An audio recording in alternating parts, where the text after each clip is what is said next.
Assalamualaikum, salam sejahtera. Saya Jamrin Bijamikir. Kita bertemu sekali lagi. Dan kali ini saya akan kongsikan teknik asas penyediaan tanah campuran. Tanah campuran adalah satu medium tanaman bagi penanaman di dalam bekas ataupun pasuk. Ia terdiri daripada tanah atas, tanah organik, dan tanah lengai.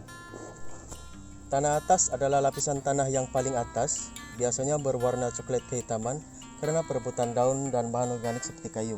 Ia boleh didapati di bukit, tanah bakar, tanah hitam, dan lain-lain tanah yang baik strukturnya.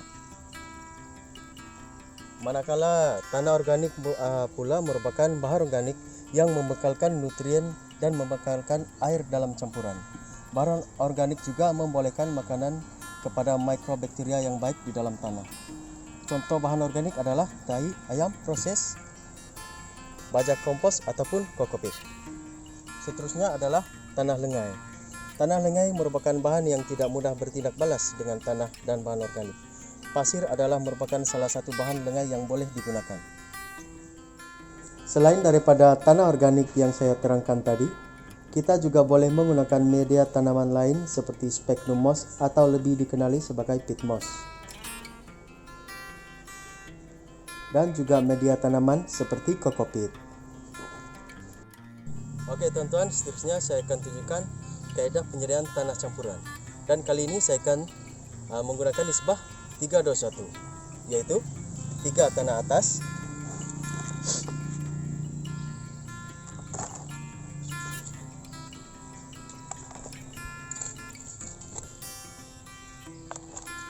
2 tanah organik,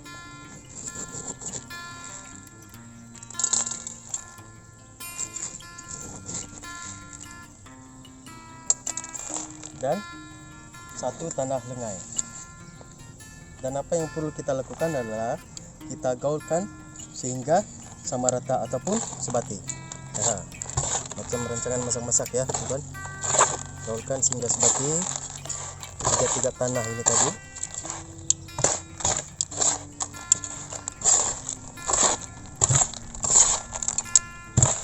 Oke teman-teman, bila kita rasa dia sudah sebati, kita cuma perlu pindahkan di pasu.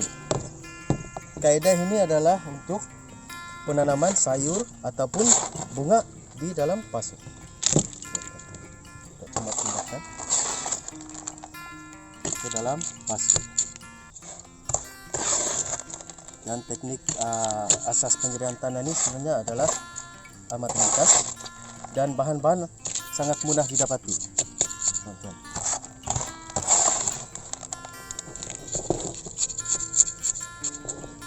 Oke.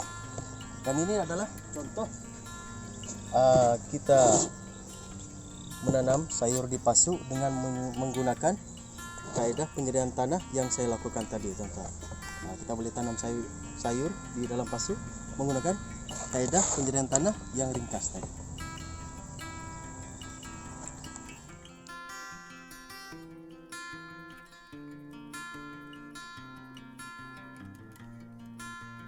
Oke teman-teman, sekian saja perkongsian tips kaidah penyediaan tanah campuran daripada saya.